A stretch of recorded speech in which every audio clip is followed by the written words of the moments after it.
Bonjour et bienvenue sur Décideur TV, comment construire un budget prévisionnel en période de crise.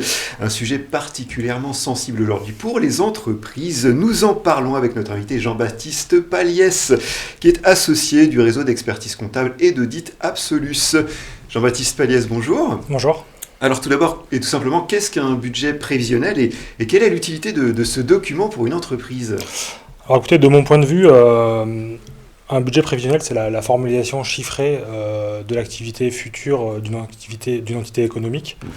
Ça peut être une entreprise, une association ou tout simplement un centre de profit. Okay.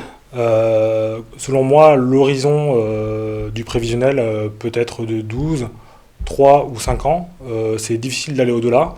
On peut le voir dans certains secteurs comme les concessions ou les contrats à long terme, mais c'est assez spécifique. Pour moi, le budget prévisionnel, c'est un outil de gestion principalement. L'idée, c'est de pouvoir rapprocher le prévisionnel du réalisé. Okay. Et de pouvoir prendre les actions correctrices qui seraient nécessaires. Un autre objectif aussi de ce budget prévisionnel, c'est l'affectation de ressources. Par exemple, si on décide une augmentation du chiffre d'affaires, ça sera sans doute important en amont de prévoir des recrutements, par exemple, de commerciaux. Enfin, le budget prévisionnel sous-tend aussi les business plans qui sont réalisés dans le cadre de demandes de financement pour la création ou pour les développements d'activités. L'objectif, c'est de démontrer la capacité du porteur de projet à rembourser sa dette. Alors, comment fait-on pour construire ce fameux budget prévisionnel concrètement ? Alors, le point de départ, c'est de définir une stratégie et des objectifs. Ce qui est nécessaire, c'est de bien connaître l'environnement dans lequel on se situe. Après, basiquement, on peut partir soit des produits, soit des charges. Souvent, les charges sont plus faciles à matérialiser.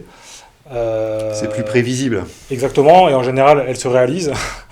Les produits étant, quant à eux, plus un objectif chiffré par rapport au niveau de charge qu'on aura déterminé. Okay. Ce qui est important aussi de dire, c'est que même si les objectifs sont, même si les produits sont un objectif, on va pouvoir les rationaliser grâce à un carnet de commandes ou des estimations de commandes de clients. Donc c'est quand même quelque chose de rationalisable. Et alors comment procède-t-on en période de crise, justement, où l'avenir s'avère souvent incertain ? Alors c'est une bonne question. Alors déjà, il faut savoir que tous les secteurs ne sont pas en crise et ne sont pas touchés de la même façon par la crise. Nous, par exemple, on accompagne plusieurs studios de jeux vidéo ou des agences là, ça se passe plutôt bien. Et c'est des activités qui à ce stade, sont peu impactées par la crise. Donc, il y a une appréciation sectorielle qui est vraiment importante à prendre en compte. Par exemple, on a accompagné un client pour l'établissement d'un prévisionnel il y a quelques semaines. Et là, la difficulté pour lui, c'est de savoir quand est-ce que ces établissements vont réouvrir. Oui. Donc là, on peut surtout dans les domaines un peu en difficulté que la question se pose. Exactement. Donc là, on peut se rapprocher des syndicats professionnels pour connaître leur meilleure estimation, mais ça reste des estimations. Alors, il y a sans doute des points d'attention particuliers à prendre en compte pour cette construction, comme par exemple peut-être la santé des fournisseurs, des entreprises ou alors d'autres aspects. Alors ça, c'est assez évident. Après, c'est difficile de généraliser parce qu'effectivement, cet aspect fournisseur, ça peut être important dans certains secteurs d'activité, comme par exemple l'aéronautique ou l'automobile. Par contre, dans d'autres secteurs, ça sera des problématiques d'évolution réglementaire ou de recrutement. Donc je trouve que sur ce point-là, c'est assez difficile de généraliser en fait. Et alors comment fait-on pour intégrer les aides de l'État, par exemple le PGE dans cette construction de budget prévisionnel ?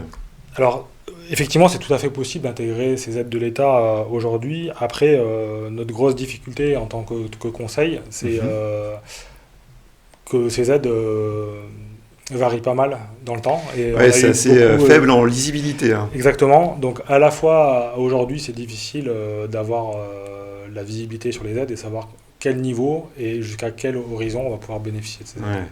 Alors peut-être pour finir, un dernier conseil aux entrepreneurs sur cette question du budget prévisionnel en période de crise. Alors moi, j'ai envie de faire un rapprochement un peu entre l'immobilier, où on dit qu'en immobilier, le plus important, c'est l'emplacement. Moi, j'ai envie de dire qu'en termes de gestion, de prévisionnel, mais surtout de business plan, le plus important, c'est la trésorerie, la trésorerie, la trésorerie. Eh bien, merci pour ces conseils, Jean-Baptiste Paliès. Merci à toutes et à tous de nous avoir suivis et à très bientôt sur Décideur TV.